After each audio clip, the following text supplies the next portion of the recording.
Hey guys, welcome back to the channel. I'm your host, Brad, and today we're going to be exploring LinkedIn. How to grow on LinkedIn. Now, for those of you who follow Gary Vaynerchuk, he decided that 2019, last year, was the year of LinkedIn, the year to really get stuff happening, get stuff going on LinkedIn.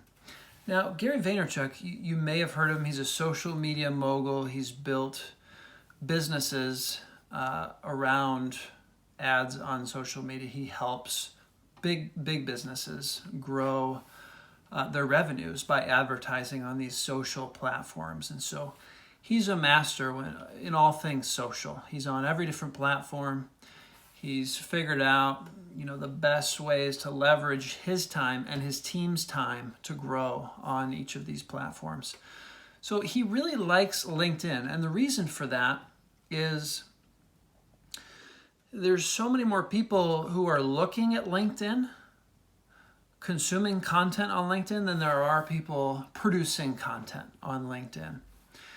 And the people who are early in the game of content creation on these social platforms, they have the easiest run in terms of growing in the early years, when you can really leverage your time and effort on a platform to grow quickly.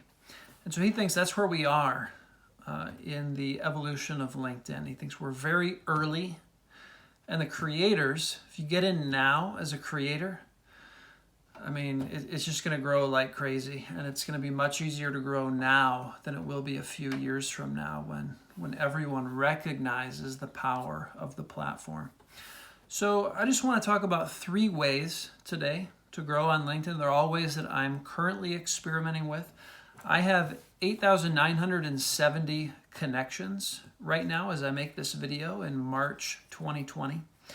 And a lot of that has just been kind of consistently reaching out to people to connect with them. And so I'll just go with that point first.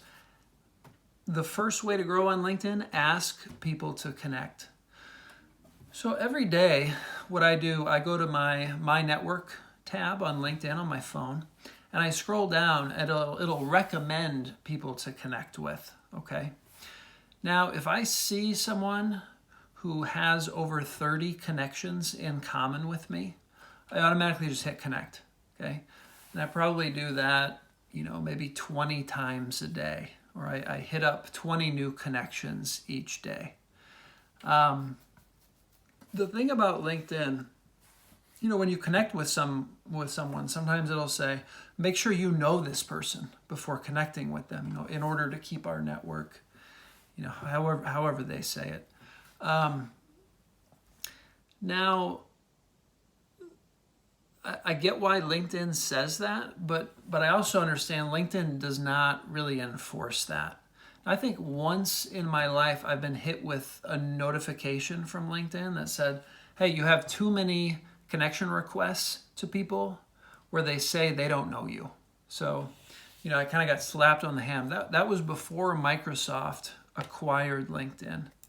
So it seems to me like they're looser on that these days than they used to be, because they're trying to build it into a powerful social network. And in order to do that, the more people are connected with each other, the more powerful the network is. So my sense is that they loosened, their guidelines around who you can and shouldn't connect with. So ask people to connect. Now, when you do that, you can send a note. You can write a note to a new connection. And it says, if you write a note, people are more likely to connect with you. So when I do that, usually I'm connecting with people I have something in common with, right? So as an investor, maybe I would search people who have investing in their headline or work as an investor, right? Now, a note can be something as simple as, hey, as a fellow investor, I'd love to add you to my professional network. So it doesn't even really have to be nothing rocket science, guys. It's just kind of stating an obvious fact and using that as a reason to connect. And that's usually enough for people to want to connect. So that's the first one. Ask people to connect. Consistently ask people to connect. The second one is create your own content. Like I said, LinkedIn it used to be like a job platform, right? It's moving more toward a social platform, like a social content platform, okay? Where you can just write text, you can put an image, you can put video, and LinkedIn shows that content to people both within your network and outside of your network. So creating content on LinkedIn right now it's such a prime time to grow by being a content creator on LinkedIn, because there are actually very few people on LinkedIn who are creating content.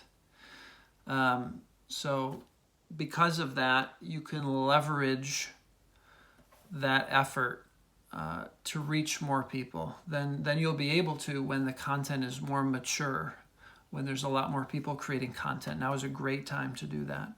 And the approach I've taken, so I'm an investor, and so what I've been doing is I'll be reading an investing book, and I'll, probably twice a day I'll throw up an excerpt from the book, and then I'll, obviously attribute the author, and then I'll do a little commentary underneath that, and that will be my post for the day.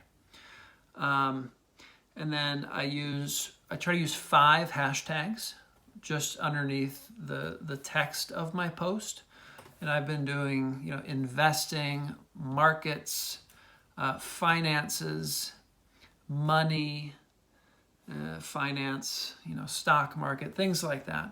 But I keep it to 5 hashtags because I don't know if it's true or not, but I read somewhere that if you do more than 5 hashtags, the algorithm kind of sees it as spam, and it kind of gives you a little hit in terms of your ranking in the algorithm and how many people LinkedIn shows your content to.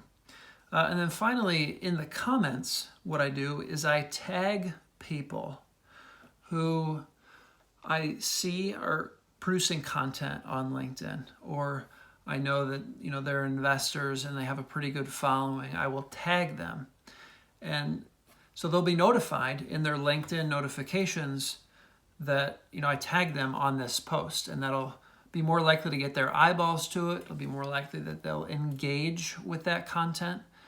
And when someone engages with your content, it's much more likely that LinkedIn will show your content to their connections. So that's really how you kind of exponentially grow the number of eyeballs on your content, is to get people to engage with it, especially these people who have big networks themselves, the influencers, so to speak. So that's the second one, create your own content. And really, it can be as simple as putting a quote up about investing, and then maybe writing a few lines about, how the quote resonates with you or why it's important to you. Very simple, okay? Number 3, thoughtfully comment on other people's content.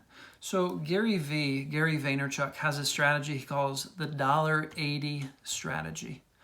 And essentially what that means is leave your 2 cents on 90 different pieces of content per day, which works out to 180 cents or $1.80, right?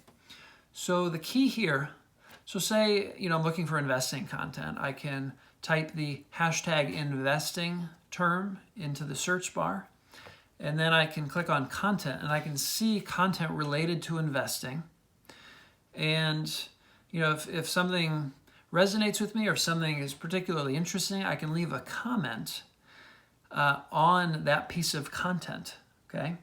Now, you want to make sure your comment adds value. You want to make sure it's not just like, hey, come over, check out my page. That's spam. That's not going to get you anywhere. But give some insight that you have on the content. Add value to whoever posted that content. Add value to their community by posting a thoughtful comment. And that's going to get the content creator potentially looking at your content, engaging with your stuff.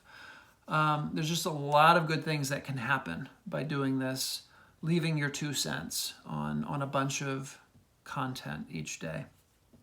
So, and you know, it starts slow, guys. Like, I've probably been posting on LinkedIn pretty regularly for like, I don't know, 3 or 4 weeks now.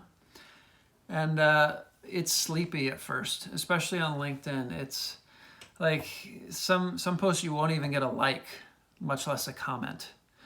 So, but the key is to stick with it. The algorithm will see if you're consistently posting day after day, week after week. It will see that you're doing that, and it will want to highlight you to other people, because LinkedIn really wants to keep people on their platform. So people who are creating content, I mean, it's like LinkedIn sees the content creators as like the writers, the article writers for a magazine or a newspaper. Like, we're the ones who are going to keep the eyeballs on LinkedIn, right? So people who consistently create content are gold to LinkedIn. LinkedIn wants to treat them well. LinkedIn wants to show people our content, because their main objective is to keep people on the platform for as long as possible. Keep showing people interesting content, okay? So, yeah, that's it, guys. How to grow on LinkedIn. I gave you 3 steps. Let me know what you're doing to grow on LinkedIn. I'm curious. You know, like I said, I'm still fairly early in the game creating content on LinkedIn. I'm already starting to see some exponential growth in terms of how many likes I get, how many comments I get, how many reshares I get. But it's very early in the game. It's a great time to get in because it's so early. And the flip side of that is it's not going to be super fast growth in the first week or 2, right? But my sense is that the growth is going to pick up very quickly, especially as people start to treat LinkedIn more and more like a content platform, similar to, you know, YouTube and Instagram and Facebook, things like that. So that's all I got, guys. Let me know what you're doing on LinkedIn, how it's going, and I'll see you in the next video.